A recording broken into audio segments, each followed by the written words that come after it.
Okay అండి. మీద ద్వేషం ఉన్నా లేకపోతే ఎవరి మీద కోపం ఉన్నా ముందుగా మహిళల్ని మధ్యలోకి లాగేస్తున్నారు. ఒక మహిళల అభిమానాల మీద దాడి చేయటం అనేది సర్వసాధారణం అయిపోయింది ఆంధ్రప్రదేశ్లో గత 5 ఏళ్లలో కూడా. చెప్పేది ఏంటంటే మహిళా కమిషన్గా ప్రతి ఒక్కరు కూడా గుర్తుంచుకోవాల్సింది ఏంటంటే, మన మగతనం చూపించుకోవడానికి ఆడది కావాలి, చేతగానితనం కప్పిపుచ్చుకోవటానికి ఆడది కావాలి. అలాగే రాజకీయంగా ఒకరి మీద ఒక ద్వేషం ఉంటేనో, ఒక పార్టీ మీద ద్వేషం ఉంటేనో వాళ్ళని కించపరచాలంటే ఆడవాళ్ళని, అలాగే నాయకులు ఆడవాళ్ళని మధ్యలోకి తీసుకొస్తున్నారు. ఇది ఎంతవరకు సమంజసం? ఏం తప్పు చేశారు?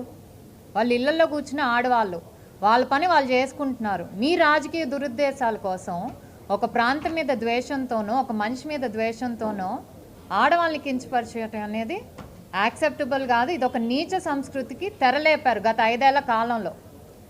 ఇప్పుడు ఇది జరుగుతుందంటే, ప్రభుత్వం మారాక ఇది జరుగుతుందంటే, ఎందుకంటే గత 5 ఏళ్లలో శిక్ష పడలేదు వాళ్ళకి, ఎవరు కూడా శిక్ష పడలేదు. ఇష్టం వచ్చినట్టు ఏదైతే కొన్ని రాజకీయ పార్టీల ముసుగులో కొన్ని మీడియా ఛానల్స్ ఏవైతే ఉన్నాయో వాళ్ళందరూ కూడా ఇష్టం వచ్చినట్టు మాట్లాడారు. కానీ ఎవరు యాక్షన్ తీసుకోవాలి. అప్పుడు ప్రభుత్వం కానివ్వండి, మహిళా కమిషన్ కానీ ఎవరు యాక్షన్ తీసుకోవాలి.